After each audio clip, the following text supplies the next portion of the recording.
Warahmatullahi wabarakatuh. Bismillahirrahmanirrahim. Alhamdulillahi rabbil alamin. Allahumma salli wa sallim wa barik ala sayyidina Muhammadin wa ala alihi wa sahbihi ajma'in, amma ba'du. Qala Allah ta'ala fi kitabihil karim wa huwa asdaqul qailin. A'udzu billahi minasyaitonir rajim. Wal budna ja'alnaha lakum min sya'airillahi lakum fiha khair fadhkurusmallahi 'alaiha shawaffa fa idza wajabat junubuha fakulu minha wa at'imul qani'a wal mu'tar kadzalika sakharnaha lakum la'allakum tashkurun. Wa qala fi ayatin ukhra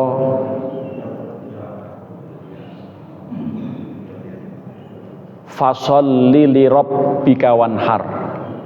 Wa qala Rasulullah alaihi salatu wassalam man wajada sa'atan walam yudhi fala yaqrabanna musallana.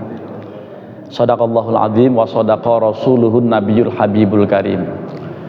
Para bapak, para ibu, jamaah kaum muslimin muslimat, jamaah sholat subuh Masjid Al-Fajar Komplek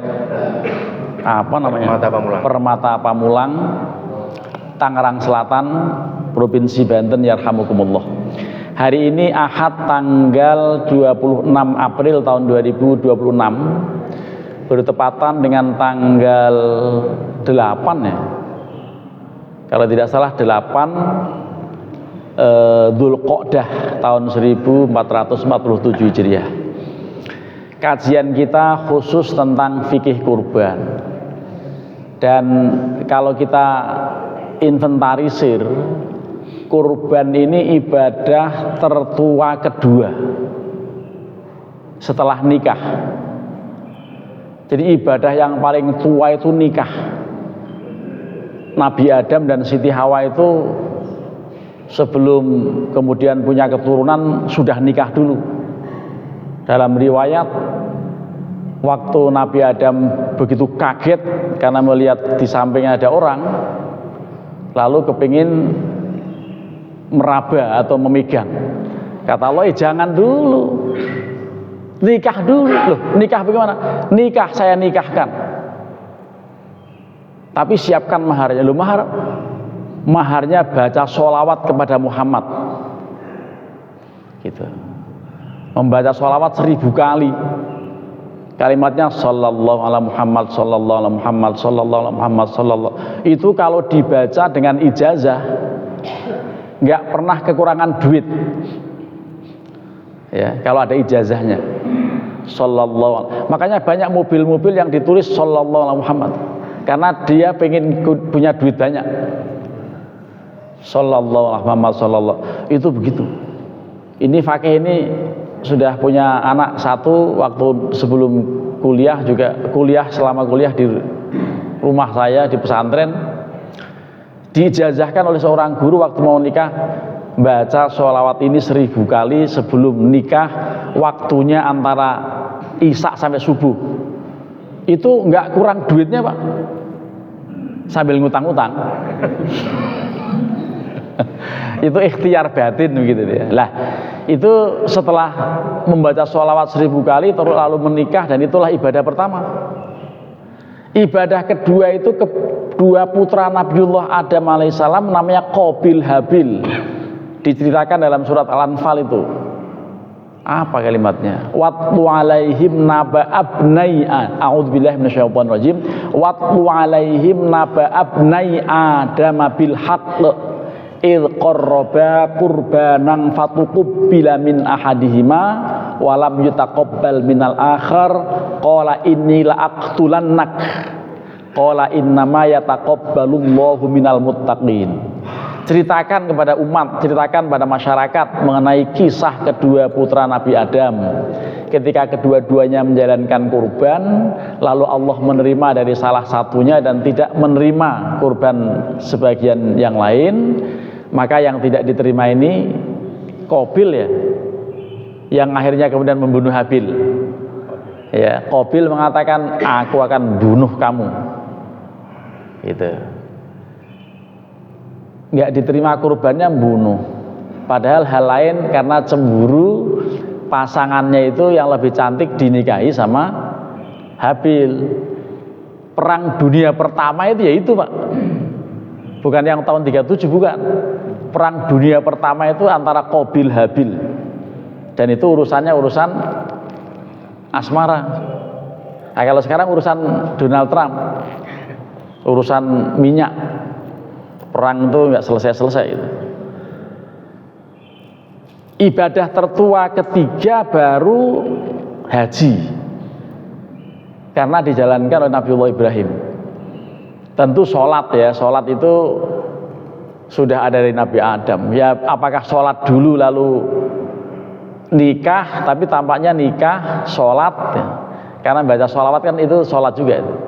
Ya, doa pada Nabi. Dan itulah pokoknya kurban itu termasuk ibadah yang tertua, dan Imam Malik mengatakan wajib atas dasar sabda Nabi, man wajada sa'atan walam yudhi fala yaqrabanna musallana. Yang punya uang, yang punya keleluasaan rezeki kok pelit tidak mau kurban, jangan ngaku Islam. Itu.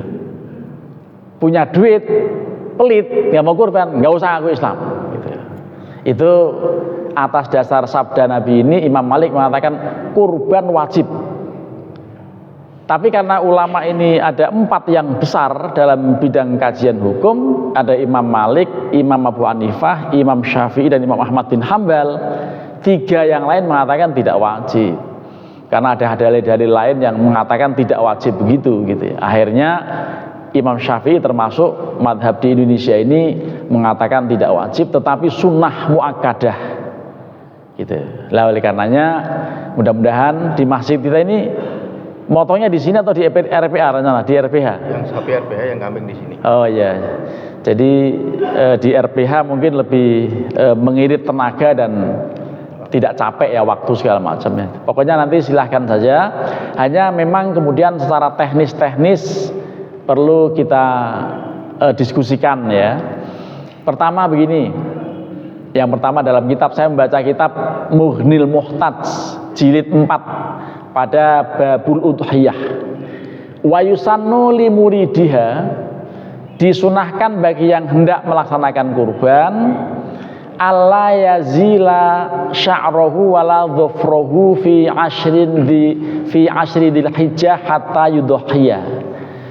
Disunahkan, ini sunnah ini, bagi yang berniat mau kurban, begitu masuk tanggal 1 Hijriah mulai jangan motong-motong rambut dan kuku gitu. Rambut yang bersangkutan, bukan rambut kambing.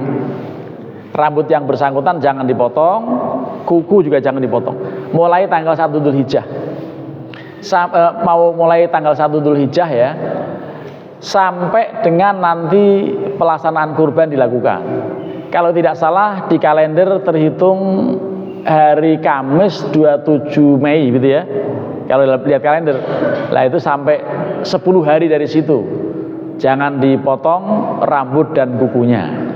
Ini kenapa ya? Sudah, karena Nabi perintah begitu. Antara lain li kamalil ijza, supaya sempurna semua itu yang tadinya dipotong itu nanti tetap mendapatkan perlindungan dari api neraka. Itu antara lain ya. Tapi pokoknya Nabi perintahkan begitu, kita jalankan gitu. Sehingga nanti kalau ada khotib yang tidak rapi karena kumisnya apa belum dipotong, mungkin khotibnya ingin kurban juga gitu. Jadi begitu. Hanya memang saya pengalaman ada 3 atau 4 kali kedua jari saya ini gigi kukunya lemah. Kalau agak panjang, padahal saya pegang leher sapi, itu saking kencengnya megang itu akhirnya suka terbalik kukunya. Nah, ini madorot. Untuk 2 jari ini saya potong biasanya. Kukunya saya potong supaya tidak membuat madorot, karena pernah 3 kali malah megang leher sapi, ternyata kebalik ini ya, karena mencengkeramnya kan kenceng. Saya termasuk jagal tahunan, dan saya menjadi orang yang sudah punya juleha, ya, bersertifikat BNSP, punya sertifikat BNSP, Badan Nasional Sertifikasi Profesi. Juleha itu juru sembelih halal. Dan ini kalau RPH semua punya. Jadi kalau pengurus masjid, ketua DKM minimal harus juga punya sertifikat juleha ini. Kecuali dia takut motong. Kalau takut motong nggak usah. Takut darah. Ya, kalau takut darah nggak usah. Tapi memang yang dianjurkan pelaksana kurban itu yang menyembelih, gitu. Itu ada hadisnya terkait dengan itu. Hadis yang diriwayatkan oleh Imam At-Tirmidzi, ya, Imam Muslim malah sahih.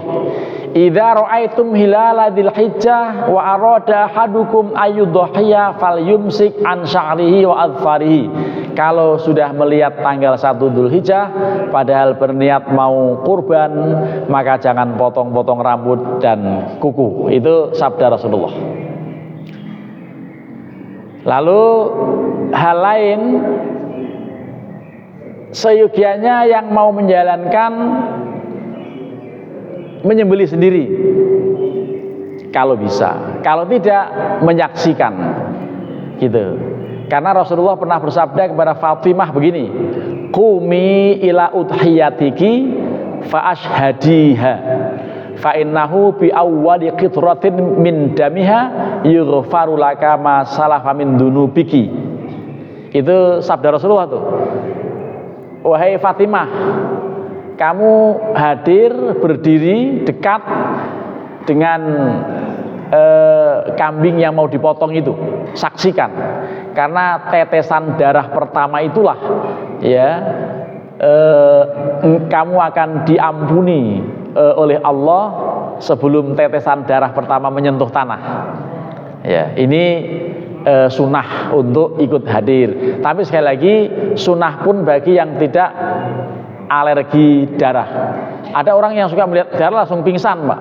Apalagi darah orang, tapi darah kambing sih enggak. Ini sebagian orang enggak tega gitu.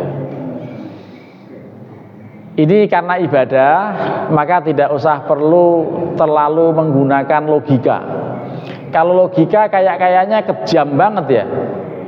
Coba ditimbang-timbang, Pak, untuk kita pikirin aja. Kambing, maaf, sama anjing itu populasinya sebetulnya waktu lahir banyakkan anjing, bisa 3, bisa 4 satu kali yang melahirkan, dan tidak juga dikonsumsi, jarang orang konsumsi anjing. Tapi nggak banyak tuh di lingkungan. Sedangkan kambing kalau beranak paling-paling 1, ya 2 itu udah maksimal. Tapi dipotong tiap tahun ada terus, betul nggak? Tiap tahun dipotong itu kambing itu, tapi populasinya tetap aja dia banyak. Itu istimewanya itu ya. Nah, nanti kaitan dengan hal-hal teknis lain, itu ada kalimat wala tasihhu illa min ibilin wa baqarin wa ghanamin. Yang namanya kurban memang harus dengan unta, sapi, kambing atau domba. Ini terkait dengan kambing atau domba mesti difahami, karena yang kambing itu namanya al-ma'zu, kalau yang domba namanya ad-do'nu. Kalau domba cukup, yang penting sudah otek giginya atau pupa atau poel, gigi serinya telah berganti, itu sudah sah walaupun mungkin belum genap 1 tahun umurnya. Yang penting domba atau biri-biri atau gibas, atau kalau di Magelang namanya medus gembel gitu. Tetapi kalau yang al-ma'zu, kambing, termasuk sapi, unta juga, itu minimal umur 2 tahun. Itu yang dikatakan musinnah atau thaniyah. Jadi saniyah itu karena tumbuh gigi seri gitu, sudah jelas tumbuh dia, umurnya minimal 2 tahun. Jadi kalau ada tukang kambing yang jual kambing itu, kok dia menunjukkan mulutnya kambing kepada orang, berarti nggak paham. Karena kalau kambing, bukan yang domba ini, kalau kambing bukan mulut yang dilihat, tapi tanggal lahirnya kambing. Udah tahu 2 tahun belum tuh? Kalau belum 2 tahun tidak akan sah. Gitu kalau kambing. Tapi kalau domba, yang penting sudah otek giginya. Sapi juga harus 2 tahun. Gitu. Kerbau juga ya, tapi jarang orang pakai kerbau, tapi sah. Gitu. Lah unta juga jarang karena di sini untanya cuma di Ragunan. Kan nggak mungkin buat kurban juga. Nah, jadi untuk sapi, kambing, kerbau wajib 2 tahun. Tetapi kalau yang domba, walaupun baru 8 bulan masuk tahun ke pertama belum genap, sudah otek giginya, sudah poel bahasa Jawanya, atau kupak, maka berarti dia sudah sah. Begitu. Lalu wayajuzu dzakarun wa untha.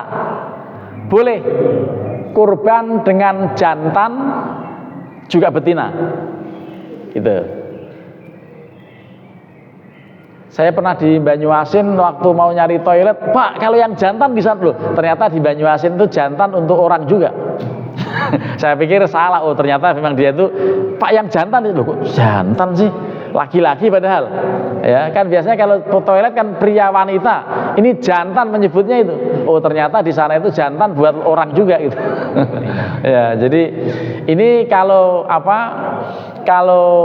kurban termasuk akikah boleh dengan yang betina gitu. Tapi harus selektif. Karena pernah dalam satu kasus betina dipotong, ternyata waktu mau dipotong itu nangis luar biasa itu sapi itu, dan begitu dibuka perutnya ada anaknya, Pak. Kasihan betul itu. Dan waktu itu anaknya masih bergerak. Lah dalam kondisi begitu, al janinu zakatuhu zakatu ummihi. Gitu. Jadi janin dalam perut itu ikut sembelian induknya, halal, dimakan halal. Hanya memang waktu itu nggak ada yang tega makan, akhirnya ya dikubur. Padahal boleh itu, mungkin malah lembut kali kalau mau dimakan atau mau dikonsumsi. Itu boleh, tetapi memang harus betul-betul dinyatakan. Waktu itu informasi awal katanya mandul, begitu disembelih ternyata ada anaknya, gitu. Itu kasihan juga, tapi sudah kadung mati ya, akhirnya tetap halal dua-duanya kalau tetap mau dikonsumsi. Termasuk khosiyun boleh, kambing yang dikebiri. Itu karena dengan cara dikebiri akhirnya bisa lebih gemuk gitu. Itu hal-hal yang perlu disampaikan, teknis betul. Lalu hal lain, kalau yang bagus memang kambing yang persis dilakukan oleh Rasulullah. Kambing Rasulullah itu jenisnya domba, bertanduk besar, warnanya putih, hanya di bagian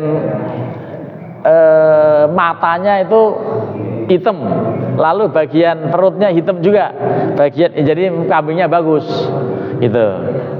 Kalau bisa dapat yang begitu, biasanya kemudian tukang kambing tahu dimahal-mahalin gitu.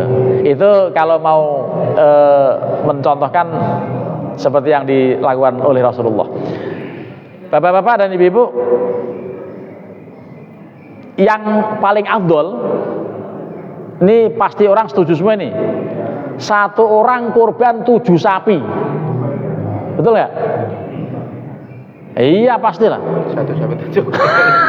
Bukan 1 orang 7 sapi. Afdol nggak? Ya afdol banget. Yang di bawahnya 1 orang 1 sapi. Afdol banget tuh. Nah, yang umumnya 7 orang bergabung dalam 1 sapi, bagus. Lebih bagus mana? 7 orang dalam 1 sapi atau 7 orang dalam 7 kambing? Kata kitab lebih bagus 7 orang dengan 7 kambing karena lehernya lebih banyak, potongan darahnya banyak. Tapi kalau kita hitung ditakar begitu, darahnya itu pasti banyaknya tetap sapi. Nah, jadi kalau begitu ada yang mengatakan semakin banyak darah semakin bagus, yang lain mengatakan enggak, semakin banyak daging dan banyak yang suka semakin bagus. Tergantung, dimusyawarahkan saja kalau begini, ya.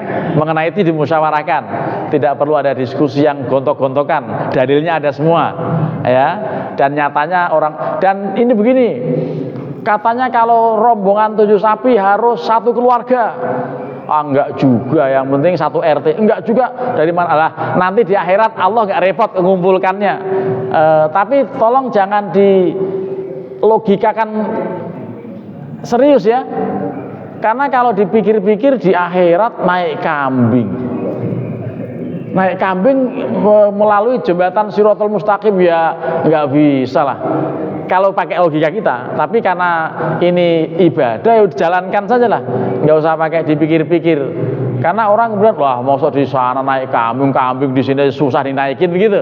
Akhirnya mikir-mikir nggak korban-korban, Pak. Ya, ada juga orang yang sibuk ngurusin persiapan macam-macam. Itu orang malah ngurusin nyiapin beli arang sama beli sujen, gitu. Mikirin siapa yang ngasih doang lah. Kalau hari raya jangan mikirin beli arang, Pak. Itu kelakuan orang yang pelit, gitu. Jadi kita siapkan betul untuk mensyiarkan acara kurban, dan memang begitulah di dalam Islam sangat dianjurkan. Ini sunnah muakkadah. Lalu bagaimana satu keluarga boleh dengan satu kambing, atau satu kambing hanya khusus satu orang? Dulu pernah viral tuh, karena Ustadz Ali Jaber pernah bilang sambil sedikit menyalahkan, ini salah kaprah masyarakat kita ini menyebutkan satu kambing hanya untuk satu orang, padahal satu kambing boleh untuk satu keluarga. Ya memang betul begitu, tapi bagaimanapun yang afdol ya tahu satu kambing satu orang, seperti yang Nabi sabdakan. Nabi waktu motong itu berkata begini, Allahumma hadza min Muhammadin, kan dari Muhammad sendiri kan, baru wa ali Muhammadin, untuk keluarga Muhammad. Malah beliau saking hebatnya, wa min ummati Muhammadin, termasuk kurbannya umat Muhammad. Lah yang terakhir ini membuat orang-orang semakin pelit. Apa bilang, saya sudah diwakili Nabi kok gitu. Saya sudah diwakili Nabi, nggak perlu kurban. Dasar pelit orang itu ngomongnya begitu. Nah, itu memang yang pertama disebut ya beliau sendiri. Berarti masing-masing orang disebut namanya. Misalnya saya 8 orang ini, saya, istri saya, anak pertama sampai anak ke-6, itu 8 orang. Itu tiap tahun itu kemudian ini atas nama saya, besok atas nama istri, besoknya lagi anak pertama. Tapi anak pertama sudah nikah, berarti dia sendiri pikirin gitu. Jadi memang sebaiknya disebutkan namanya supaya apa? Supaya tiap tahun berusaha untuk kurban. Sekali lagi mohon maaf, jangan siap-siap sujen dan areng saja, tapi siapin untuk beli kambing. Terima kasih, pengantarnya begitu. Nanti kalau ada yang perlu diskusikan akan lebih cair suasananya. Silakan Pak. Baik, terima kasih Ustaz. Alhamdulillah bacaan hari ini sudah diamankan untuk masuk ke sesi diskusi. Untuk itu kami buka diskusi, tapi sebelumnya saya boleh silakan Pak. Karena kemarin kebetulan kami berdua dengan Mas Agus itu ikut pelatih edukasi Juleha, tapi belum lulus. Maaf Pak, karena sebentar saya, karena nanti ini bermanfaat.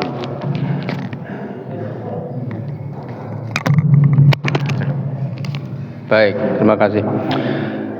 Seminggu yang lalu kami ikut pelatihan Juleha, tapi saya belum berani menyatakan lulus dan tidak mau diberikan sertifikat karena memang tidak praktek untuk motongnya, baru untuk tali temali dan mengasah pisau. Tapi hal yang ingin saya sampaikan 2 hal, mohon nanti penjelasan lebih lanjut. Yang pertama, bahwa panitia tidak diperbolehkan untuk menetapkan tarif memotong. Itu dari kemudian penjelasan dari Kiai siapa itu sebenarnya, sehingga sebaiknya diksinya diubah bahwa karena memang panitia tidak boleh ada unsur transaksionalnya. Jadi tidak boleh membuka jasa potongnya misalkan gitu. Jadi kan selama ini kebanyakan dengan biaya potong demikian. Ini nanti diksi yang lebih tepat seperti apa Tat, biar ini tidak menjadi unsur transaksional. Kemudian bahwa panitia juga bukan pihak yang boleh melakukan perdagangan korban, karena dia hanya sebagai pelaksana yang mendapat amanah untuk melaksanakan korbannya. Sehingga misalkan kita belanja ke RPH, itu sifatnya kita hanya membantu fasilitasi untuk si pengorban membeli korban kepada RPH.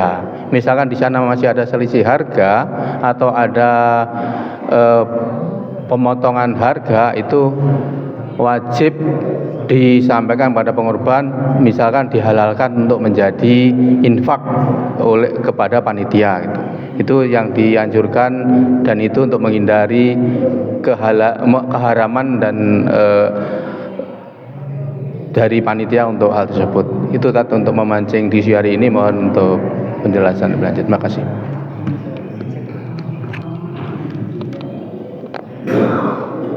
Bapak-bapak, terkait dengan unsur transaksional segala macam itu memang nanti yang dimasalahkan, yang sering dimusyawarahkan itu sebetulnya bagaimana terkait kulit dan juga kepalanya gitu ya. Nanti itu juga hal lain. Tapi maksudnya begini, barangkali anjuran itu supaya tidak menjadi di mana-mana memang suka ongkos potong kambing 400, ongkos potong sapi 1 juta begitu, termasuk di UIN. Saya kebetulan ketua panitia kurban juga di UIN. Ada spanduknya itu begitu. Kalau 400 bagi yang bawa kambing sendiri ada ongkos potong. Itu sebetulnya dimusyawarahkan saja. Kalau kira-kira memang disetujui untuk tanpa ada embel-embel tentang biaya, itu yang penting harga kambing itu sudah include beli plastik, beli tenda macam-macam, sewa tenda itu. Jadi kalau tidak nanti panitia dari mana uangnya? Itu hal teknis sekali, itu dimusyawarahkan saja supaya tidak repot sendiri panitia. Kalau tidak ada persediaan dana untuk itu, nanti uang kas masjid malah bisa terpotong kan. Nah itu tolong dimusyawarahkan saja seperti apa yang paling baik terkait dengan soal hal itu. Tapi yang jelas begini, kalau dalam kitab-kitab itu disampaikan pelaksana kurban tidak boleh menjual itunya, itu ya kulitnya, ya kepalanya, pokoknya bagi semuanya. Karena sabda Nabi kepada Ali, bagi semuanya. Cuman Ali bilang begini, ya kami memang tidak memberikan upah jagal dengan kepala atau dengan kaki, dengan kulit, tetapi kami tetap memberikan upah pada mereka. Tukang jagal di zaman Sayyidina Ali, kalau di zaman Sayyidina Ali dan tukang jagalnya dikasih upah, zaman gini tukang jagal nggak dikasih upah, nggak akan datang Pak. Panitia kewalahan kalau tidak. Nah, itu juga hal teknis. Ini perlu dimusyawarahkan bagaimana yang paling indah, yang paling baik. Tapi semuanya prinsipnya kan ini walaupun ibadah, kurbannya ibadah, tapi teknis-teknis pelaksananya itu muamalah. Lah kaidah dalam hukum Islam yang namanya al-aslu fil muamalati al-ibahatu. Prinsip dasar dalam soal muamalah itu boleh semua, yang penting tidak ada larangan gitu. Jadi karenanya perlu musyawarah, sepakat bagaimana hal-hal teknis supaya tetap berjalan dengan baik. Terlebih lagi kalau sudah sepakat dilakukan penyembelihannya di RPH, itu kan lebih indah juga itu ya, dengan kesepakatan apa, musyawarahnya seperti apa. Termasuk kalau di UIN malah sudah ada kurban yang menjadi 350 kaleng daging. Jadi kurban dalam rangka untuk dikalengin, nanti disimpan waktu expirednya itu 2 tahun. Sehingga UIN punya dari sejak 2 tahun yang lalu, selalu kalau ada apa musibah di mana suka mengirim kaleng-kaleng daging yang sudah siap konsumsi itu. Nah itu juga ada kerjasama dengan satu perusahaan tertentu di Bogor atau di mana begitu, yang daging dalam bentuk kaleng, kurban dalam bentuk kalengan begitu. Ini kan belum terpikir oleh masjid ini, ya di Masjid UIN sudah, karena dia kerjasama antara IKAL UIN, Masjid Fathullah dengan Social Trust Fund atau STF. 3 komponen itu yang akan menjalankan tahun ini dan terus dijalankan, termasuk kurban dalam bentuk kalengan, sudah dikalengin itunya. Begitu ya, silakan saja nanti hal-hal yang teknis mengenai itu dimusyawarahkan, yang penting jangan sampai melanggar apa yang dalam kitab, yang dalam aturan-aturan gitu ya. Itu termasuk bagus usulan yang disampaikan tadi. Silakan Pak. Terima kasih Ustaz. Barangkali Bapak Ibu sekalian ada yang lain pertanyaan terkait fikih kurban? Kami sampaikan juga Bapak Ibu sekalian bahwa setelah kajian ini kami mohon untuk Bapak Ibu sekalian bisa hadir dalam rapat pembentukan panitia kurban yang insya Allah akan dilaksanakan setelah kajian pada pagi hari ini. Monggo silakan, ada dari Pak Ketua DKM, ya silakan. Mohon berkenan di sini Pak.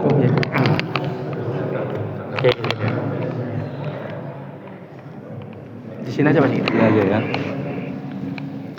Mau tanya bagaimana fikihnya, fikih korban ya Pak Haji ya. Itu di masjid ini kan kalau korban, setiap kali korban yang diambil cuma daging yang utama. Daging yang utama itu maksudnya kepala, itu tidak termasuk yang dibagi. Maksudnya siapa saja yang ambil boleh. Terus kemudian ekor, kemudian kaki-kaki itu tidak termasuk yang dibagi, gitu Pak Kiai. Jadi bagaimana hukumnya? Apakah boleh ya sudah tidak apa-apa gitu ya? Atau bagaimana akadnya? Pokoknya kepala, kaki-kaki, jeruan itu sama sekali tidak dibagi ya. Ada juga yang dibagi, hati, limpa gitu ya Pak ya. Tapi yang lain itu tidak gitu. Apakah sama dengan dibuang atau ya udah siapa yang dibagi? Juga itu namanya. Oh dibagi juga? Oh gitu ya ya. Bukan orang-orang siapa yang mau kaki ambil, kan dibagi juga. Oh dibagi juga, oh ya ya. Tidak termasuk yang dibagi pakai plastik ya? Oke.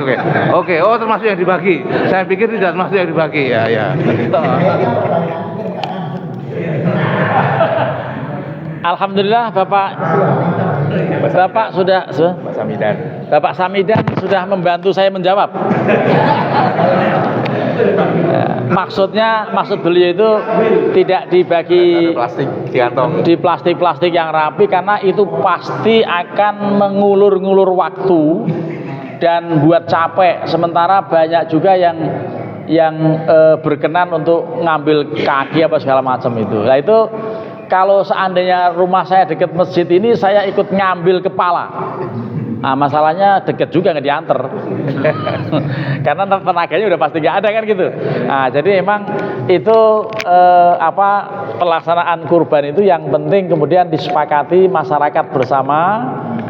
Kalau di komplek insya Allah cenderung tertib. Tapi kalau waktu awal-awal di tempat saya tinggal itu yang nyeset daging itu ternyata punya kantong khusus Pak, gitu. Ya makin cepet nyesetnya makin cepet habisnya, dan kantongnya penuh di bawah, di pojok mana gitu. Sialnya pernah ada yang nyimpen di pojok, diangkat orang, mampus itu. Nah, jadi kurang tertib waktu awal. Sekarang udah mulai tertib, bahkan semua daging ditimbang berapa kintal, lalu dibagi warga yang mau dikasih berapa per kilonya begitu. Itu hal-hal teknis. Tapi silakan saja. Itu dibagi hanya caranya beda gitu kan, dibagi siapa yang mau kan gitu. Nah, insya Allah yang penting jangan mubadir, dan insya Allah akan dimanfaatkan semuanya, termasuk jeruannya gitu ya. Kalau jeruan udah pasti bikin capek ngolahnya itu, kecuali panitia banyak dan barangnya tidak terlalu banyak. Kadang-kadang suka berbeda atau barangnya banyak, yang dipotong panitianya sedikit, tenaganya terbatas. Itu yang suka menjadi problem. Baik, ada lagi Bapak sekalian yang mau dikatakan secara teknis penting biar ini tidak terjadi kegagalan. Assalamualaikum warahmatullahi wabarakatuh, Pak Ustadz.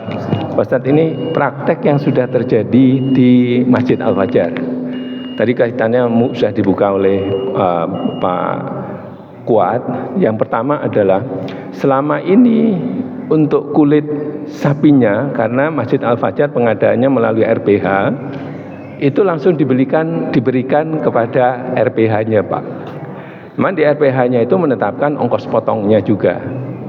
Nah, tadi kaitannya dengan ongkos potong tadi. Yang kedua, di Al-Fajar itu ada dua jenis pengurban. Yang pertama adalah kolektif, yang kedua adalah individu. Nah, yang individu ini kalau membawa sapi, Pak, itu kan harus dibawa ke RPH. Nah, di sana juga yang menetapkan harganya. Nah, ini gimana caranya untuk menginkludkan satu tadi supaya yang individu ini tidak ada secara terpisah, ada ongkos potongnya tadi supaya bisa syar'i. Nah, ini secara syar'i gimana, Bapak? Terima kasih, Pak. Terus terang saya tidak terlalu sepakat dengan anjuran itu, karena kenyataannya itu ya, apalagi hubungan dengan RPH itu sudah pasti ada ongkos. Dan kalau misalnya harga sapi yang untuk individu khususnya itu hanya sapi-sapi semata-mata tanpa ada ongkos potongnya, tentu panitia akan tekor, panitia akan menanggung ongkos itu. Ini kan bagian dari yang perlu dimusyawarahkan tuh.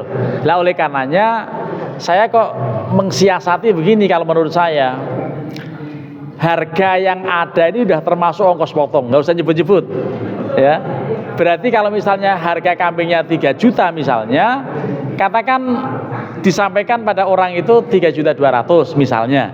Karena apa? Karena memang nyatanya ada ongkos potong kalau di RPH. Kalau di sini saya tanya lagi, apakah yang memotong di sini perlu ongkos? Mungkin tidak. Tapi yang memotong di sini perlu beli plastik, perlu juga beli minuman mungkin rokok gitu kan, tali, macam-macam itu, pisau, talenan, ember, itu kan berarti perlu ongkos. Dan itu kalau diambilkan uang kas masjid pasti tidak sepakat, karena kas masjid baru untuk buat konblok gitu kan, baru membuat konblok atau hal lain. Itu berarti semua orang yang kurban di sini diberitahu bahwa memang panitia membutuhkan dana, berarti uang harga kambing atau sapi itu udah include ada di situ. Jadi saya kok punya pendapat begitu, sehingga insya Allah akan memudahkan. Jadi dimusyawarahkan yang paling baik teknis-teknisnya supaya tidak menjadi masalah. Hanya memang masalahnya itu yang suka kaku-kaku kalau lihat di TikTok itu mengenai tidak boleh menjual. Nah, ya enggak dijual, dikasih aja kan gitu. Dikasih sama yang mau kan gitu. Kepalanya apa kakinya. Itu lebih enak lah menjalankannya supaya tidak. Yang penting ini semuanya ingat. Tadi dibaca ayat-ayat tentang kurban, yang akan memperoleh ridho Allah bukan darah, bukan juga dagingnya. Itu masuk sepiteng pasti. Udah pasti, apalagi darah. Yang paling menentukan mendapatkan ridho Allah itu nilai takwanya ini. Nah, jadi insya Allah dengan itu semangat kita, dan jangan saling panas-panasan. Panitia panas-panasan, samping masing-masing bawa golok masalahnya. Itu nanti bukan kurban hewan saja, itu bisa panitia kurban.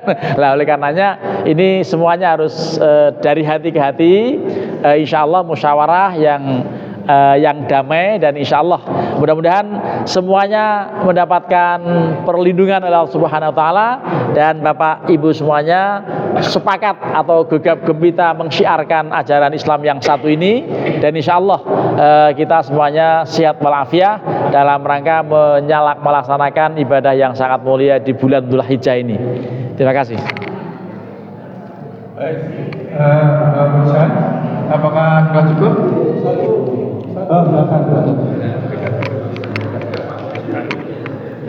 Terima kasih Pak Kuat. Ustadz, ini sederhana aja Ustadz. Apa hukum berkurban bagi orang yang punya utang, kewajiban utang? Artinya biaya dia kurban itu kan sekian juta, itu bisa untuk membayar utang dia. Apakah dia punya kewajiban untuk kurban atau mendahulukan membayar utangnya terlebih dahulu? Itu aja Ustadz, terima kasih.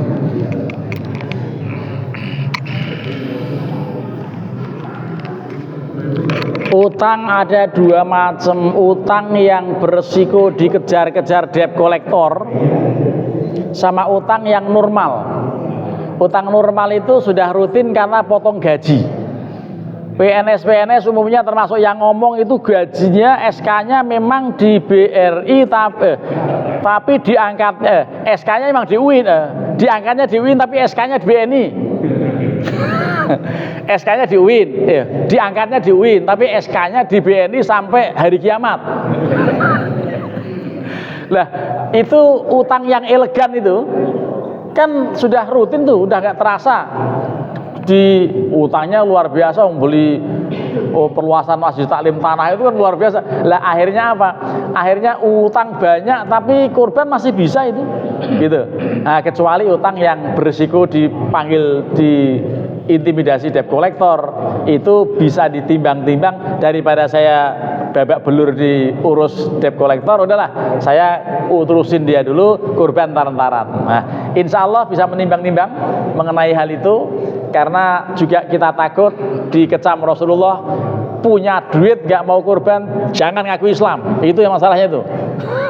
Punya duit ya, man wajada sa'atan walam yudhi fala yaqrabanna musholana, itu yang menjadi perlu kita pertimbangkan. Tetapi masing-masing punya ukuran. Kalau misalnya anak kita sudah kepingin kurban, tapi di saat yang sama dia juga harus daftar ulang UKT dulu, gitu kira-kira. Jadi pokoknya insya Allah kita punya pertimbangan-pertimbangan untuk kemaslahatan kehidupan kita masing-masing. Terima kasih. Baik, baik sekalian, masih ada lagi? Cukup? Di luar sudah siap? Sudah siap. Baik, Ustaz. Sekali lagi Bapak sekalian, mohon kehadirannya nanti untuk rapat penentuan panitia korban yang insya Allah akan dilakukan setelah kita ramah-tamah bersama. Untuk itu kami mohon untuk menutup dengan doa pada Lakal hamdu ya Allah ya Rabbana ya Maulana ya Ma'bud. Allahumma salli wa sallim wa barik ala Sayyidina Muhammadin wa ala alihi wa ashabihi ajma'in. Ya Allah ya Tuhan kami semua yang berkumpul di Masjid Al-Fajar ini ya Allah, menghadapi tugas yang mulia untuk menjalankan ibadah kurban, bimbinglah kami dan lindungilah kami dalam menjalankan tugas mulia ini ya Allah. Berikanlah kesehatan lahir maupun batin kepada seluruh warga, seluruh masyarakat yang ada di sekitar Masjid Al-Fajar ini ya Allah. Ketua DKM dan seluruh jajarannya mudah-mudahan selalu dalam lindungan Allah Subhanahu wa taala. Dan ya Allah, bimbinglah kami untuk semuanya menjalankan semua kewajiban-kewajiban agama ini, dan bimbinglah kami untuk bisa melaksanakannya dengan sebaik-baiknya ya Allah. Ya Allah ya Tuhan kami, keluarga kami diantaranya telah berada di tanah suci. Mudah-mudahan keluarga kami, teman-teman kami yang sudah berada di tanah suci untuk menjalankan ibadah haji, Engkau lindungi dan Engkau berikan kekhusyuan dalam menjalankan ibadah haji. Dan suatu saat kami juga ingin menjalankan ibadah haji untuk melaksanakan panggilan Engkau ya Allah. Mudah-mudahan Engkau ridhoi langkah dan ikhtiar kami semuanya. Allahumma lakal hamdu wa ilaikal mustaka wa antal musta'an wa la haula wa la quwwata illa billahil aliyyil azim. Rabbana atina fid dunya hasanah wa fil akhirati hasanatan wa qina adzabannar wa tawaffana ma'al abrar ya aziz ya ghaffar ya rabbal alamin.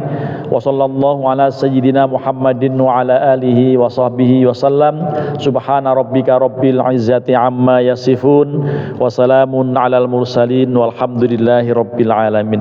Terima kasih, mohon maaf, wallahul muwaffiq ila aqwamit thoriq. Assalamualaikum warahmatullahi wabarakatuh. Jazakallahu khair.